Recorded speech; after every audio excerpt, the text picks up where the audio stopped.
आदरणीय आज के इस कार्यक्रम में अंतर्राष्ट्रीय जाट संसद में अतिथि के तौर पे आए हुए भाई संजीव बालियान जी, मंत्री भारत सरकार, और इस कार्यक्रम को अपनी पूरी ताकत के साथ सामाजिक रूप से, राजनीतिक रूप से नहीं, जो ताकत भाई गौरव चौधरी ने दी उसके लिए इनका भी बहुत बहुत धन्यवाद। भाई मोहित जी और जिला पंचायत के अध्यक्ष के रूप में सहारनपुर से चौधरी मांगेराम जी, भाई अमित जी और गौरव जी तो कार्यक्रम के संयोजकों के साथ है, और बड़े भाई हरिंदर मलिक जी जिनका हमें हमेशा आशीर्वाद इस आंदोलन में मिलता रहा, भाई सुभाष चौधरी जी, और देश विदेश से आए मेरे जाट समाज के सभी व्यवसायी और शिक्षा की दृष्टि में और खेल में अलग अलग क्षेत्रों से आए हुए और मेरी कौम के मेरे बुजुर्गों, साथियों और मातृ शक्ति के रूप में हमारी बहनें, जो कार्य भाइयों ने उठाया है। मुझे बहुत से लोग देश में पूछते हैं कि भाई जाट का भी यूँ काम है कि कला साहित्य और संस्कृति का काम करे। ये तो लड़ाई नहीं लड़ रहे कोई भी। दुनिया में सबसे कठिन अगर कोई काम है वो जोड़ना है, और जोड़ने का माध्यम कला, संस्कृति, साहित्य और इतिहास है, बाकी और कुछ नहीं है। अगर इस दुनिया में हम जुड़ सकते हैं, जो मुद्दा इन्होंने उठाया, हम अपनी संस्कृति से जुड़ सकते हैं, हम अपनी जाति से जुड़ सकते हैं, धर्म कोई भी हो, और हम अपने इतिहास से जुड़ सकते हैं। बाकी और जोड़ने का कोई साधन नहीं। आंदोलन कभी गन्ने का करना पड़ेगा, कभी गेहूं का करना पड़ेगा, कभी आरक्षण का करना पड़ेगा, और कभी सरकार की कोई समस्याएं होगी, बिजली का करना पड़ेगा, कभी कोई दूसरा भी आंदोलन करना पड़ सकता है। लेकिन वो क्षणिक काम है। वो लड़ाई 5 साल, 10 साल, 15 साल चल सकती है। ये लड़ाई कंटिन्यूअस है, आजीवन है।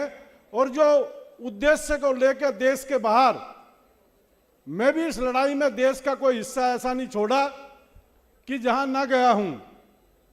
और जब जहां जहां मैं गया, राजस्थान में जब मैं पहली बार गया तो ये दोनों भाई छात्र नेता थे यूनिवर्सिटी में, और मुझे वहां सबसे मिलवाने का काम, चाहे डॉक्टर हरि सिंह थे, चाहे पिलानिया जी थे, जो भी जाट आरक्षण आंदोलन में लगे हुए थे राजस्थान के, क्योंकि हमें मार्गदर्शन चाहिए था कि किस तरह आरक्षण मिल सकता है। जब हमें मार्गदर्शन मिला कि भाई आरक्षण तो बिना लड़ाई के भी मिल सकता है अगर जाट समाज इकट्ठा हो जाए, हमने उस प्रयास को किया 2006 से, और 2009 में वो प्रयास इसी मेरठ की धरती पर 8 फरवरी को वो सफल रहा कि आज तक भारत के इतिहास में जाट समाज की रैली या तो अमरूद के बाग में इतनी बड़ी हुई या मेरठ की धरती पर इतनी बड़ी हुई। और आज फिर दूसरी बार हम देख रहे हैं कि भाइयों ने फिर वो जागृत यहां के लोगों में पैदा करने का काम किया। लेकिन परिस्थितियां उस तरह की थी कि सरकारें जो वादा करके गई थी वो मुकर गई। हरियाणा, राजस्थान में जो जाट आरक्षण हुआ, वाजपेयी जी की सरकार 1 वोट से गिरी, और जब 1 वोट से वाजपेयी जी की सरकार गिरी तो राजस्थान के जाटों ने राजनीति से ऊपर उठ के, चाहे कोई कांग्रेस में था चाहे बीजेपी में था, वाजपेयी जी को बुलाया और कहा जी हमें आरक्षण दे दोगे तो हम परमानेंट गद्दी पर बैठा देंगे। और वो काम करने का काम किया, 12 सीट से 21 सीट करने का काम किया वादे के ऊपर। और हम लोग क्या करते हैं, हमें उत्तर प्रदेश का आरक्षण मिला, हमने कभी राम प्रकाश गुप्ता जी का एहसान नहीं माना। आपको देगा क्यों? आप किसी को 10 रुपए दो, वो चाहता है कि ये मेरा धन्यवाद करे। और एक आदमी हमारे परिवर्तन की पीढ़ी के लिए अगले 100-200 साल के लिए हमारा जीवन बनावे, और हम उसे धन्यवाद भी नहीं करेंगे अगर वो हमारी जाति का नहीं है। अगर वाजपेयी जी केंद्र में आरक्षण ना देते तो जाट इस देश का आरक्षण मांगने लायक नहीं था।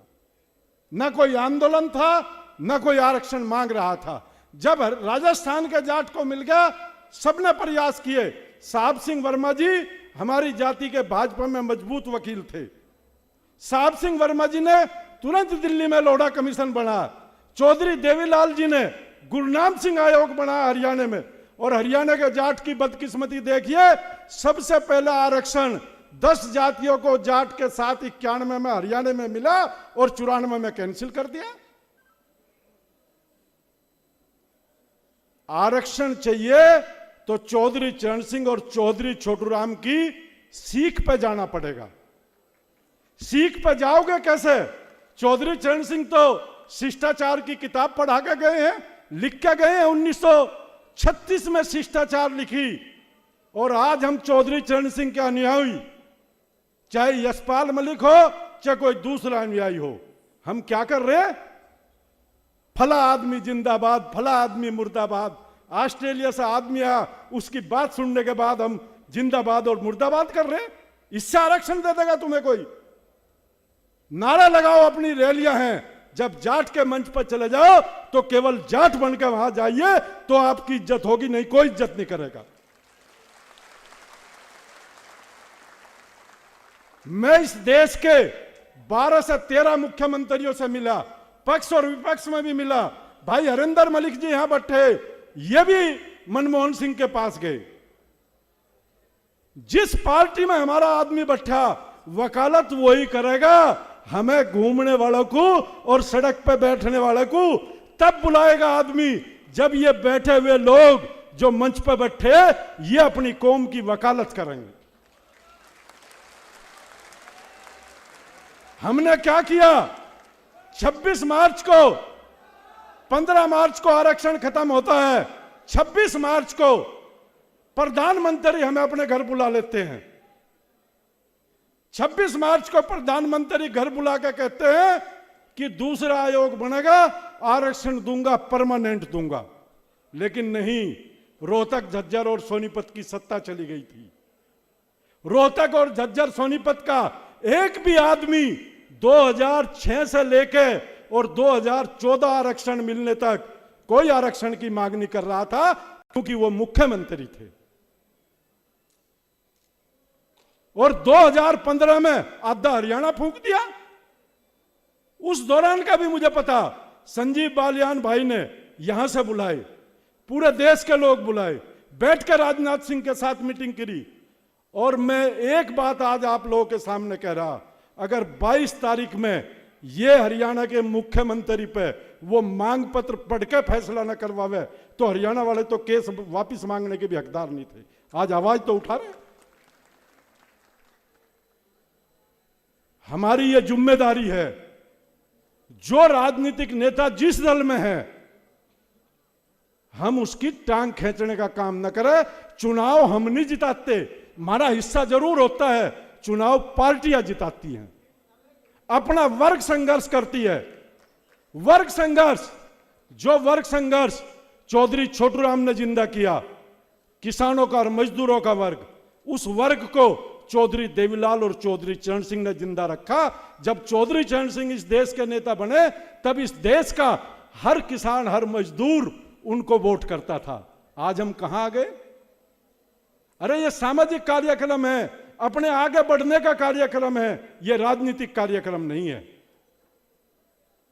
मैं तमाम दिनों से सुन रहा हूं कि भाई मेरे पास भी फोन गए, रात एक पर्चा भी गया, अजी ये मांग क्यों नहीं ठाते?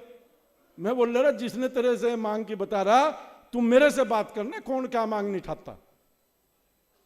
बहुत विपरीत परिस्थिति है और देश सारा खराब नहीं है जाटों का। मन ने तो 6 जिले छाट रखे, मन ने 6 जिले छाट रखे। इनसे बदतमीजी अगर ये बंद कर दे तो देश में जाट की स्थिति बदल जाएगी, जिसमें हमारा भी शामिल है, जिसमें हरियाणा के भी 3 जिले शामिल है। भाइयों, अगर आरक्षण लेना है, राजनीति से ऊपर उठना पड़ेगा। शांति रख ले, बहस कर लेना मेरे साथ, अगर आपको आरक्षण लेना है, राजनीति से ऊपर उठना पड़ेगा। 2014 का आरक्षण मिला, कांग्रेस की सरकार थी, और कांग्रेस की सरकार ने क्यों आरक्षण दिया? 2006 से 14 सफल तक जाना पड़ा। मेरा यह कहने का मतलब है, आज यहां भीड़ है और आपके साथ दूसरे की आवाज शांतिपूर्वक इसलिए सुन रहा, कार्यक्रम बिगाड़ने का प्रयास न करें। मेरा यह कहना, आरक्षण एक मुद्दा है। मंच पर लोग बैठे, हरिंदर मलिक जी से भी हम निवेदन करेंगे, और भाई संजीव बालियान से भी निवेदन करेंगे, और तमाम लोगों से निवेदन करेंगे कि जाट का परिवर्तन किस काम से होगा। आप इसको नौकरियों के लिए आरक्षण अगर आप सोच रहे तो यह गलत है। आज पार्लियामेंट में बिल पास हुआ है, पार्लियामेंट में बिल पे क्या मांग चल रही है कि लोकसभा में महिलाओं को, ओबीसी को भी आरक्षण मिलना चाहिए। अगर ओबीसी का आरक्षण हो गया तो ये सांसद भी तो बहन बन के बैठेगी। महिला बिल में आरक्षण की मांग चल रही है। आगे वर्ग संघर्ष, आज पूरे देश में जो समझ में राहुल गांधी जी की 2014 में नहीं आ रहा था, आज चुनाव में ओबीसी मुद्दा है। वो कह रहे ओबीसी की जनसंख्या बढ़े, वो कह रहे अगर तुम ओबीसी में नहीं होंगे तो इस देश पर राज नहीं करोगे। इस देश पर राज करना है। मैं राजनीतिक बात बता रहा हूं।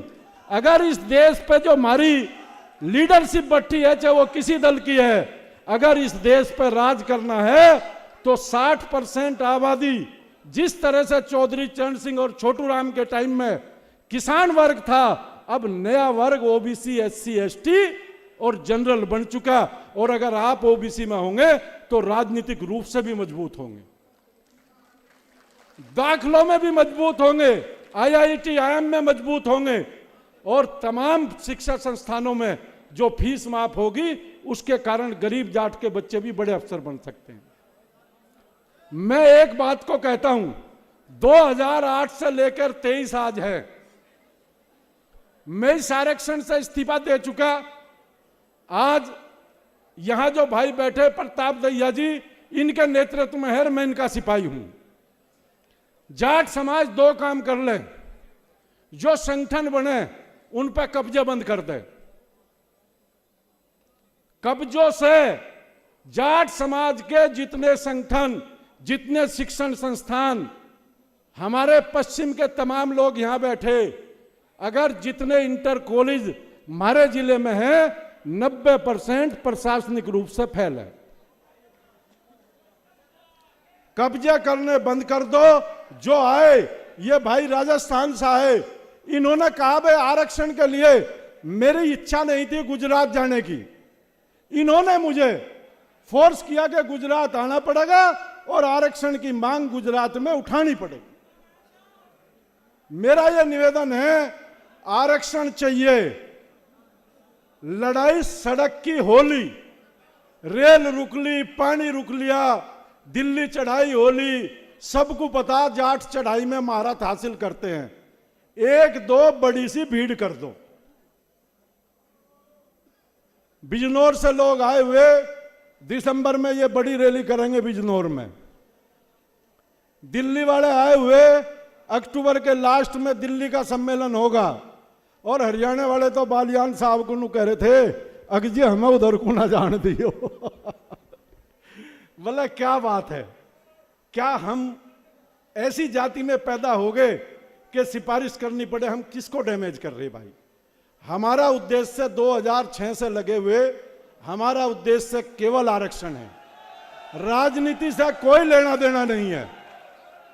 राजनीतिक से हमारा कोई लेना देना नहीं, राजनीतिक में ना हम जाना चाहते। दूसरी जो पिक्चर आपने छोटू राम धाम की देखी है, वो छोटू राम धाम की नींव पड़ चुकी 25 एकड़ में। कलवानी और पलसानी अभी उस नींव को डलवाने में थे। पूरे देश के लोग थे। आने वाले 3 से 5 साल के अंदर जो आकाश की ट्रेनिंग है, बाइजू की ट्रेनिंग है, वो जाट कोई नहीं, देश के हर गांव गरीब के बच्चों को छोटू राम धाम की तरफ से ऑनलाइन शिक्षा फ्री हो जाएगी। अगले साल जिसके गांव में कोई बच्चा होशियार हो, फीस ना दे सकता हो, गरीब हो और रोटी खाने के पैसे ना दे सकता हो, वो अगले साल अपने गांव को टेस्ट दिलावे। 600 बच्चों का हॉस्टल तैयार होगा, 200 बच्चे सुपर 200 चलाएंगे, 200 बच्चे नीट के, 200 इंजीनियरिंग के, 200 मेडिकल के, और फ्री रहना, फ्री खाना। आप सबका बहुत बहुत धन्यवाद। मेरा यह कहना है, जो आपका राजनीतिक नेतृत्व, हम कितना ही बड़ा आंदोलन करें, टिकैत साहब कितना ही बड़ा आंदोलन करें, आखिर में जाके जो भी मांगना राजनीति वालों से पड़ेगा जिसकी सत्ता है। इसलिए हम ये कसम खाएं कि हम गालियां देनी कम करें और जो भाईचारा हमारे में था उस भाईचारे को कायम करें। जय हिंद, जय भारत, जय जाट। और भाई बिंदर दनोदा जो बात कहेगा, इकट्ठा होना सीख लो, इसकी गांठ बांध लो भाई, गांठ बांध लो। जय हिंद, जय भारत, जय जाट।